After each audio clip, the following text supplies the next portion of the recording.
The Lord be with you.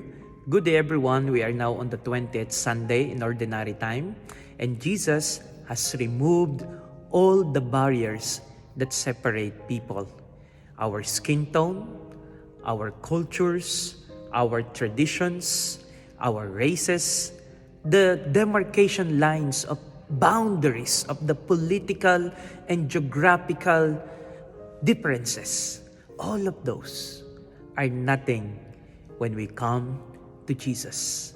And in missiology, we say the only demarcation line that remains is whether you are inside or outside Jesus. My dear sisters and brothers, in our Gospel according to St. Matthew chapter 15 verses 21 to 28, there was seemingly discrimination or division from the words of Jesus when he said, "I'm only called to the lost sheep of Israel." And she said, "It is not right that the food of the children be thrown into the dogs." But the perseverance and the faith of the Canaanite woman made Jesus say, "Your faith will give what you want." My dear sisters and brothers, Jesus Christ would like us to remind, first and foremost, salvation is for all.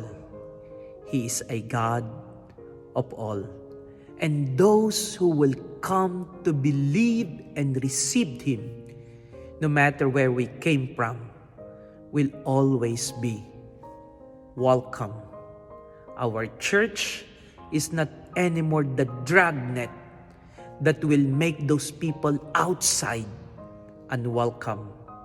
But the church is the light of the world, the lumen gentium that will guide everyone to the shore of salvation. Jesus Christ will always be willing to welcome everyone who will have faith and will come to Him. That should be our attitude here in Australia. We thank the Lord for the gift of multiculturalism. This is a melting pot of different cultures, especially our place here in Albany.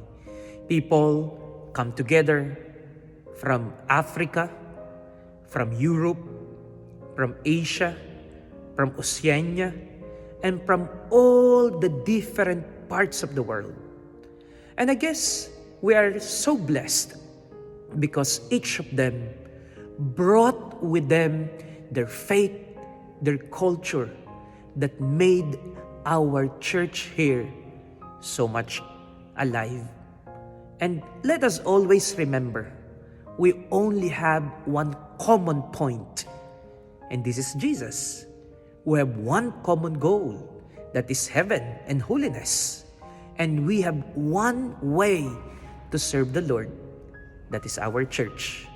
And even if there are outward differences, which are obvious, what is important is our hearts belong to one. Our hearts belong to Jesus. And Jesus could see how much we are willing to go beyond differences and come together. As the responsorial psalm for today said, all nations will come to praise the Lord. Come to Jesus, and together as one family, we shall say, Jesus is our God.